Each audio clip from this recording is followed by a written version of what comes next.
안녕하세요. 김유갑의 경제부동산입니다. 더 좋은 방송을 하도록 구독, 좋아요, 댓글 알림 부탁드립니다.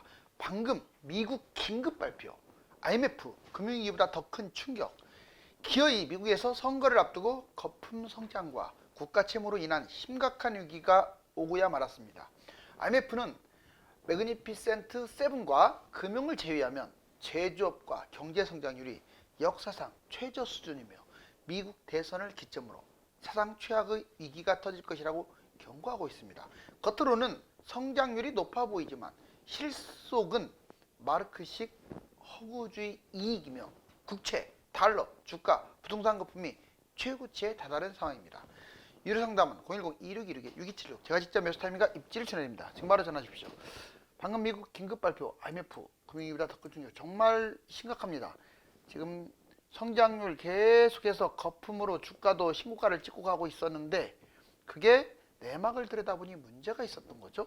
보세요. 자, IMF 미국 채무 파산 위기, 미국 경제는 파산, 채무 소화 불가능. 이 다른 나라 채무하고 보시면 안 돼요.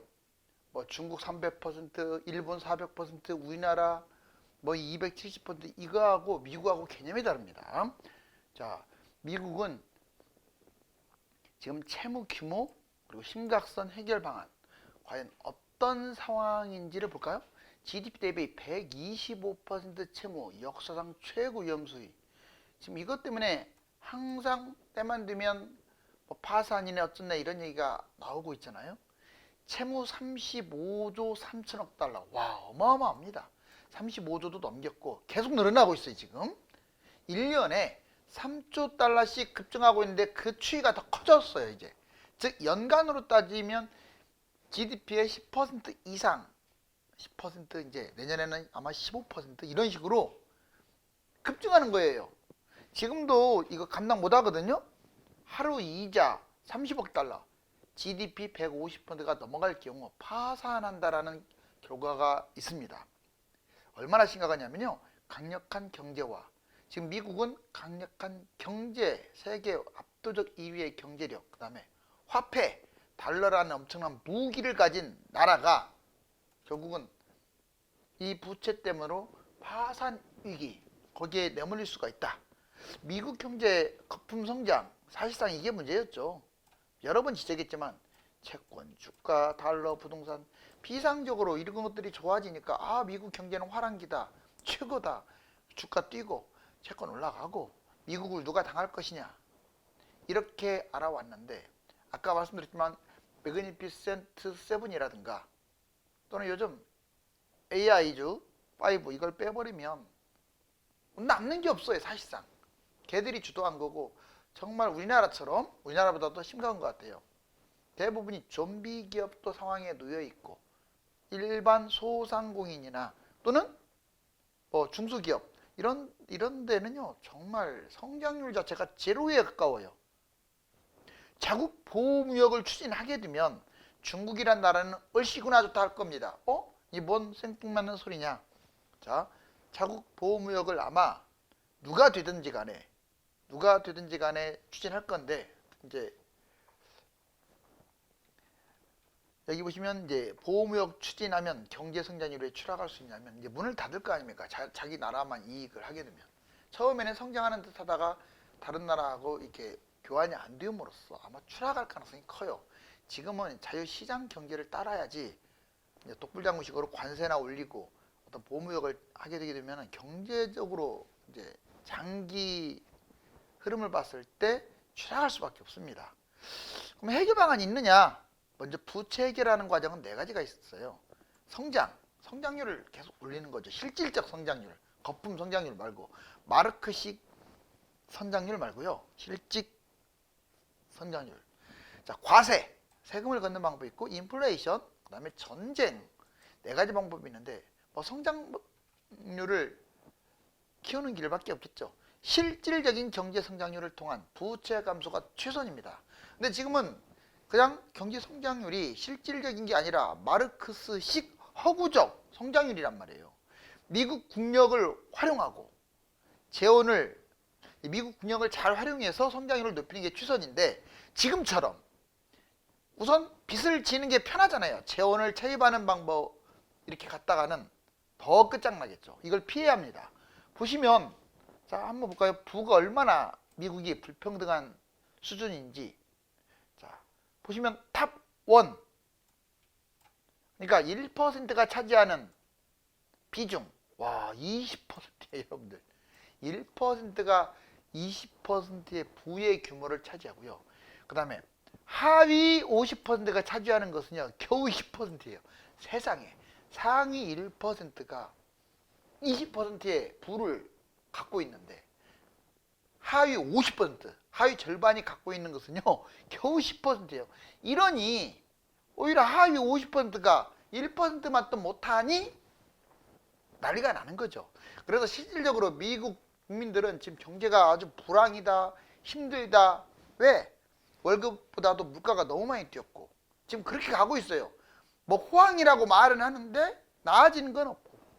미국 제조업이 11월 선거를 앞두고 4개월 연속으로 위축. 이거 보세요. 지금 옛날에 2022년부터 쭉 23년 보면 23년 이후에 조금 좋아지는 듯 하다가 계속 출렁출렁 하면서 결국 미끄러지고 지금 이 수준이잖아요. 얼마나 안 좋습니까? 자, 월별 순 일자리 증가 추세. 여기 보시면 21년부터 아예 그냥 수직으로 급하고 있죠. 최근에 다시 조금 뭐 좋아졌다 뭐 그러는데 지금 실업률 4.1%. 제가 보기에는요 전반적으로 정말로 심각합니다. 또 GDP 성장률 연간 2%로 이하. 여기서 실질이라는 말 나왔어요. 실질. 자 보세요. 지금 전체적으로 지금 89년 90년부터 계속 내려가는 추세. 미국의 성장률이 다른 나라보다 견고한 것 같지만 그렇게 좋아 보이지 않고 출렁거렸다가 지금 올라가는 추세인데 결국 실질 GDP 성장률은 지금 현재 저번 분기 때도 2.3까지 치솟았지만 총체적으로는 2% 이하로 곤두박질 칠 것이다. 자, 미국 경제거품 파산. 그렇다면 경제거품이 어떤 거냐? 제조업지수 6가지 한번 잘 들어보세요. 6가지. 제조업지수 4개월 연속 지금 위축이에요. 지금 좀 좋아졌다 나빠졌다 이거는 바닥에서 하는 말이에요. 지금 순 일자리 이것도 역시 아까 그래프 보셨잖아요. 바닥이잖아요. 실업률 4.1%로 극히 침체입니다. 생산 수익성 지금 매그니피센트 세븐이라고 아주 우량 회사들 있죠. 대기업들. 여기를 빼버리면 사상 최저입니다. 생산 수익성이 아주 최악이에요. 참고로 자 매그니피센트 세븐이 구글, 아마존, 애플, 메타, 마이크로소프트, 엔비디아, 테슬라 이 회사들이 대부분을 차지하죠. 요즘은 이제 AI5로 좀 옮겨간 상황이긴 하지만 얘들만 그나마 실적을 올리고 얘들을 빼버리면 정말 심각하다 이거죠. 비금융 성장률. 이번에 미국이 금융권은 허구적인 요소가 커요. 금융권 성장을 가지고 미국이 뭐 지금 너도 나도 잘 사는 시대가 돌아왔다, 뭐 다 소득이 올라간다, 이게 아닙니다. 지금 금융보다 비금융이 떠야 하는데 지금 금융만 성장하고 있어요. 여보세요. 비금융권 성장률은 20년간 멈춘 상태예요. 와, 소형기업 수익 42%로 사실상 42%는 수익이 없는 상태예요. 허구적 이익, 부채하고 이게 빚으로 자꾸 성장률을 키우는 거죠.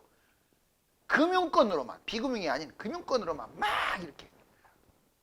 솔직히 미국이 이렇게 축구하고 달러 성장하고 부채로 키운 그 성장이 무슨 의미가 있겠어요. 결국 이건 거품을 키우는 거고 실속 없는 거품은 터지기 마련이죠. 여기 보시면 수익성 비금융 성장률, 소형기업, 허구적 이익 보시면 와, 자본주의 생산 부분의 평균 수익성 상 최저치. 실질적으로 아까 자 이렇게까지 떨어지네요. 말씀드렸다시피 지금 매그니피센트 세븐 있죠. 그걸 빼버리면 이렇게까지 지금 급추락. 비금융, 이번에는 또 금융까지 포함시킨 건데 이 비금융이 중요하다고 그랬죠. 보세요. 전반적으로 자 지금 2000년부터 그 이후로 뭐 성장한 게 없어요. 지금 정체예요, 정체. 그리고 미국 소형 기업들 약 42%가 수익도 못 내고 있어요. 여기 써 있네요. 42%라고. 그리고 자, 이게 중요해요. 자, 이익 증가 부분인데 이게 진짜 이익이야 돼요. 근데 허구적 이윤. 사실 실속을 빼버리면 남지 않는 이익. 아까 말씀드렸듯이 빚이라든가 뭐 또는 금융에 집중된다든가 이런 것들. 여기 보시면 1945년부터 망가물이 어우 여기까지 올라왔네요. 진짜 많이 성장했죠. 이렇게 성장을 했는데 이 빨간 거 빼버리면 실제 성장은 이 정도밖에 안 된다 이 말이에요. 절반 이상이 날아가 버린다 이거죠. 이런 경우 문제가 뭐냐면 그 몇 개 기업들이 침체에 빠지거나 부도가 나버리면 망하는 거예요. 이번처럼 AI가 충격에 빠진다든가 그러니까 막 주가가 곤두박질 치잖아요. 주가만 곤두박질 치는 게 아니라 실질 이익도 곤두박질. 자, 미국 파산과 자산 거품. 여기 보시면 불거진 경고등 35조 달러 미 부채 폭탄이 흔드는 세계 경제. 야, 매년 1조 달러씩 이제 갈수록 기하급수적으로 들어가니까 2조 달러 이런 식으로 가겠죠. 미국 파산 자산 거품. 자산 거품이 폭발합니다. 주식, 채권, 부동산 여러 번 얘기했지만 다우나우 나스닥이 실적에 비해서 지나치게 거품이 많아요. 채권 거품. 미국 국채가 신고가 찍고 국채금리가 최고인데 역시 마찬가지입니다. 미국이란 나라가 너무 과대 포장돼 있어요. 특히 중국이 힘을 못 쓰니까 더 그런 것 같아요. 부동산 거품. S&P 케이스 실러 주택 지수라고 있죠. 이게 지금 신고가 찍고 난리도 아닙니다. 미국 연방부채. 연방정부의 부채는요. 지금 35조 넘겼고 그 다음에 상업용 부동산 공실 20% 고점 대비 70%나 폭락한 상태. 지방은행은 아예 위기고 이 지방은행부터 중앙은행이 터지는 거예요. 어디 나라나. 안전자산 이게 왜 뛸까요? 여러분들 왜 금이 미친 듯이 뛸까요? 올해 들어와서 왜 이렇게 사상 최대치로 뛰었을까요? 지금 미국이 거품이 심하니까 미국을 못 믿겠다 이 말이에요. 미국의 발로 부동산 주식을 못 믿겠다 이거예요. 그러면 당연히 이제 원자재가 뛰는데 그거의 대표적인 게 금 아닙니까? 뛰어도 너무 뛰고 있어요. 비트코인 달러를 대체할 종목인 비트코인이 뛴다는 것은 역시 좋은 현상이 아니죠. 원자재도 지금 올라온 상황. 자, 중국 국가부도 터진다. 이제 미국만의 문제가 아니에요. 중국마저도 위험해졌어요. 돈 보따리도 속수무책이에요. 이번에 엄청나게 풀었잖아요. 중국 공포의 세계가 떤다. 경제 위기, 부동산 위기, 첨단 붕괴. 지금 부동산 붕괴됐고요. 소비 지출 지금 급감하고 있고요. 성장률 세상에 중국이 4%대. 부동산 개발사 다 망했어요. 헝다, 완다, 비구이안, 완커 이런 것들. 주택 매매 전년 대비 계속 지금 마이너스 26%. 오피스도 미국처럼 공실. 부동산 미친 듯이 거의 다 대부분 부양책을 썼죠. 거의 900조 가까이 쏟아붓는다 올 계획이. 와 900조. 근데 아직도 살아나질 않고 있어요. 첨단 산업. 자, 지방정부와 은행이 파산했고 중앙정부로 지금 확대되는 중이며 자영업 폐업 증가. 지금 중국은 국내 소비도 지금 침체입니다. 자, 미국 서방 충돌. 더군다나 이 중국이 굵기로 삼는 이런 것들 상당히 지금 많이 그래도 끌어올려 놓고 세계적인 것도 많은데 문제는 그거를 수요층들이 수요를 안 해줘 버려요. 미국과 서방이 똘똘 뭉쳐가지고 중국을 배척하는 거죠. 전기차, 배터리, 태양광 등등. 중국 부실채권 부채 규모를 보자고요. 어우 부실채권 세상에 이렇게 늘어나는 거 보세요. 12, 60까지 늘어났고 그 다음에 LGFV 부채 규모 40조가 66조 지금 단 5년 만에 급증하고 있죠. 중국 지방정부 채무불이행이 8천억 불이랍니다. 사상 최대로 추정하고 있다. 뭐 최대로 추정이 아니라 지금 오늘이 제일 싸다예요. 오늘이 빚이 제일 없다. 미국도 그렇고 중국도 그렇고. 세계 경제 위기, 세계 경제 전례 없는 복합 위기, 긴장감 갖고 철저히 대비해야. 보통 부자들 보면 빚으로 쌓아 올렸다가 빚으로 자산을 부풀려요. 이건 뭐 나쁜 거 아니죠. 자, 내가 생전 번 돈으로 자산을 부풀리는 사람들보다 빚을 빌려서 대출을 받아서 집으로 불리든 뭐 뭘로 불리든 그걸로 자산을 불려나가는 거예요. 국가도 그렇죠. 그런데 이게 대부분은 문제가 없습니다. 빚을 잘 굴리면 빚을 안 굴리는 사람들은 가난해질지 몰라도 빚을 잘 굴리는 사람들은 자, 몇 배의 부자가 돼요. 근데 문제는 그 빚을 갚지 못하고 무너져 버릴 경우는 달라지겠죠. 이야기가 개인이든 국가든 파산을 맞게 되는 거예요. 세계 경제가 전례없는 복합위기인데 긴장감 갖고 철저하게 대비해야 돼요. 우리나라도 지금 두 눈 부릅뜨고 정신 바짝. 자산 변동, 금 급등, 주가 폭락, 암호 변동성, 경제 요인, 일자리, 소득, 수출이 감소하고 있어요. 지금 세계적으로 일어난 현상이에요. 가시적으로 기업 부진하고 가계 붕괴되고 성장률도 줄어들고 세계 지금 성장률, 부채는 늘면서 성장률은 주는 게 특징이죠. 위기 요인, 국가 간 무역 문제. 그래서 이제 내년부터는 더 심해질 겁니다. 미 대선이 끝나고. 자, 지금 미국 리스크 아까 말씀드렸지만 거품 통계적으로도 지금 경제 위기 상황이 세 가지. 뭐 10년물과 2년물이 역전됐거나 급격한 금리 인상 후 인하 단계에서 문제가 되고 이런 거. 그 다음에 해결 방안. 전 세계 경제 환경 공유. 빨리빨리 위험 요인을 제거해야겠죠. 공유하지 않고 독선적으로 자기 나라만 잘 먹고 잘 살겠다 하면은 전 세계가 지금은 지구촌화 됐어요. 모든 블록이. 자, 그렇게 됐는데 그 나라는 가장 먼저 망하겠죠. 지금 미국이 상당히 위태로운 모습을 보이고 있죠. 정부와 중앙은행 적절한 경제정책, 위기요인 사전차단, 취약계층, 이금융, 기업부도. 여러분들 전쟁이 왜 발생되겠어요? 지들 이익 챙기려고 발생하는 거예요. 일부러 더 끌기도 하고요.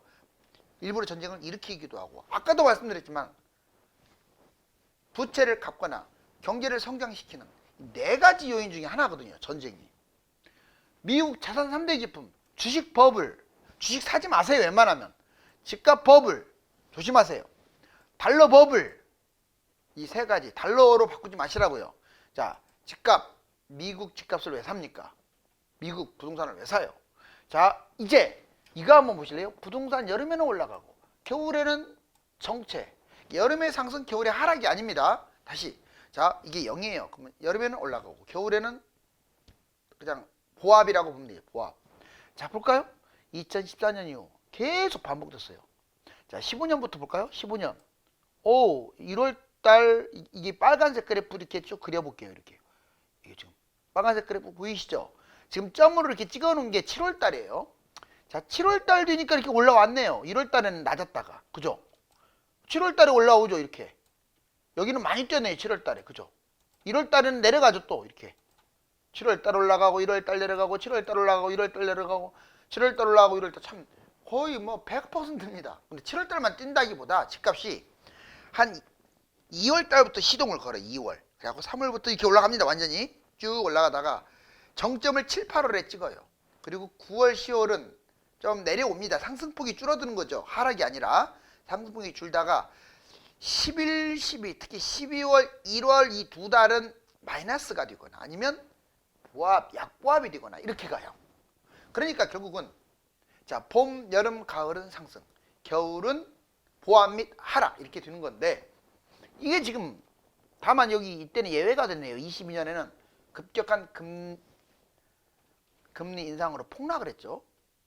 그리고 23년 1월달 빠지고 23년도에도 7월달 올랐고요. 올해 24년도 7월달 8월달이 제일 집값이 비쌌어요. 맞잖아요. 지금 내리막길을 가고 있네요. 자, 이게 올 겨울에 또 떨어져 여기까지 갔다가 이 0까지 갔다가 또 올라갈 것이냐 내년에 내년 1, 2월부터 다시 쭉 겨울에 잠깐 빠졌다가 올라갈 것이냐 아니면 그냥 이대로 쭉 하향세가 될 것이냐 지금 전문가들이 상승론자와 하락론자들이 팽팽하게 맞서고 있어요. 여러분들 의견은 어떻게 생각하세요? 저는 금리 인하 이 요인이 대출 규제는 국내적인 요인이고 금리 인하는 전 세계적인 거니까 겨울에 잠깐 주춤하다가 다시 또 올라가지 않을까 예측을 합니다. 자, 여기 보시면 미국 거품, 중국 침체, 달러, 부채, 전쟁, 세계 경제가 꺼지지 않는 날이 없네요. 미국 연방부채가 기축통화국인 미국을 나락으로 떨어뜨리는 아이러니한 상황에 도달할 수 있습니다. 이번 대선 이후에 경제의 추가 어느 쪽으로 기울까요? 감사합니다.